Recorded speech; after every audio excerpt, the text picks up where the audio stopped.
I'm going to show you how to do a tapestry crochet, and basically you're just going to be crocheting over your secondary color. So I'm going to drop the green for now and bring in this blue. I'm going to kind of do a checkerboard pattern.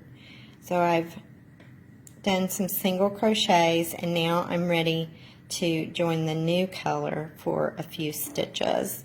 So I'm going to work right over that green strand with the blue.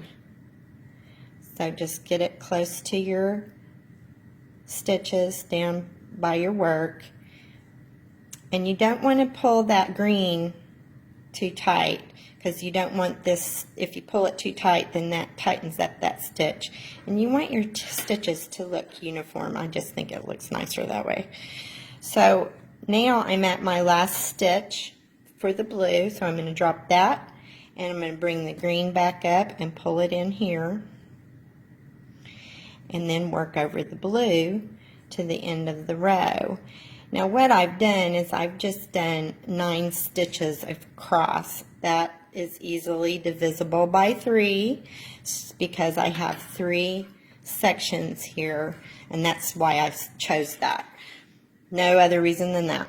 So now I'm going to chain 1 and I'm going to turn, but I'm usually turned this way, but I'm actually going to turn my work the opposite direction so that my yarn that I'm carrying over is right here in front. I can see that I'm going to work right over it.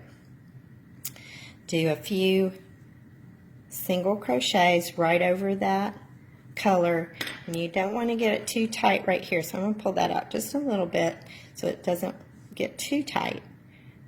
And then right here, this is where I'm going to drop my green and bring up my blue. Oh, I did something wrong. I forgot my stitch. Whoops. Didn't pull through. That's what happens when you talk and crochet at the same time.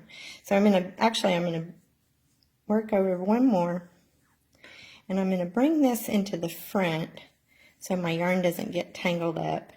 Then bring in the new color, pull that back over here into the front, and work. Now I'm going to work over the green. And make sure again that you're not pulling too tight right here. Just a few stitches here, and then we're back to the green. Drop the blue, pick up the green, pull it in, bring that blue back into front, and then work over it with the green. Now that tail right here, I'm going to weave that in later. I'm just not going to take the time now to work over it. You know me, I like to save all that for last. So keep going down the row, and then chain 1. Now I'm ready to turn, and to keep everything straight, I'm going to turn it the opposite way and then bring my yarn up here. Now you can see right here it's poking up just a little bit. I don't like that. We want to hide that just a little bit, not a lot. Just under the stitches. Now it's going to show. You're not going to keep it from showing. However, it gives it a woven look, which is really nice in this. Here's where I'm going to bring this in front, bring up my new blue, pull it in, and then push that back over here so I can work over it and carry it on to the end of the row.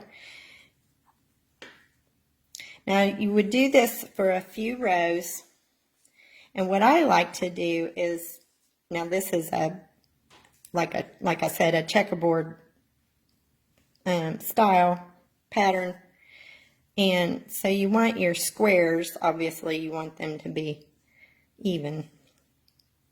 So you would look at your squares on a single crochet.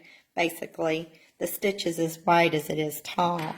So here, now that first row, that's kind of deceiving, but you can see the blue and the green are about the same size square.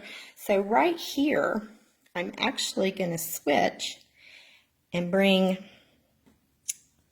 the blue up front, figure out which one it is. Pull that into the last stitch, chain one, and again you're going to bring that secondary color in front so that you can work over it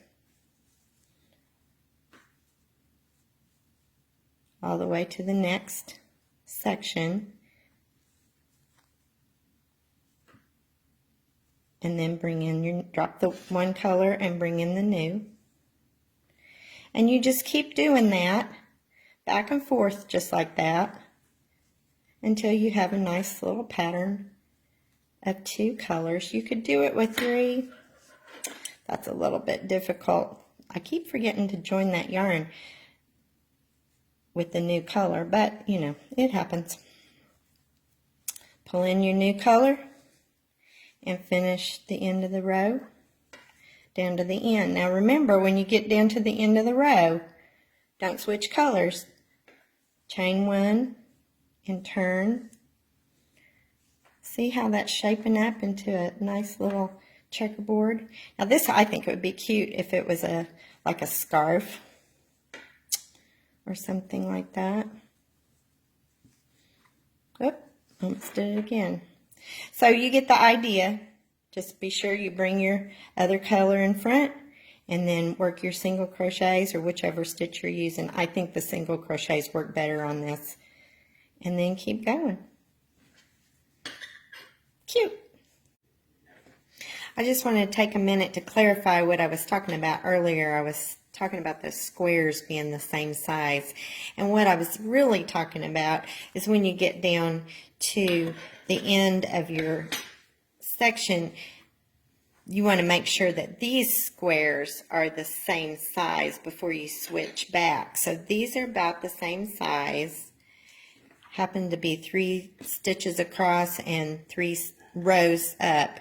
And now I'm ready to change back to my original green first. Turn your work, bring up your secondary color so that you can carry it over to the center. I'm having a little trouble today. Work over those stitches, and then you're just going to keep going the same way as before. Drop the old, bring up the new, and go on. But the point being, you want to make sure that your squares on a pattern like this, if you're doing squares, you want to make sure it's actually a square. So you have 3 rows and 3 rows before you switch back.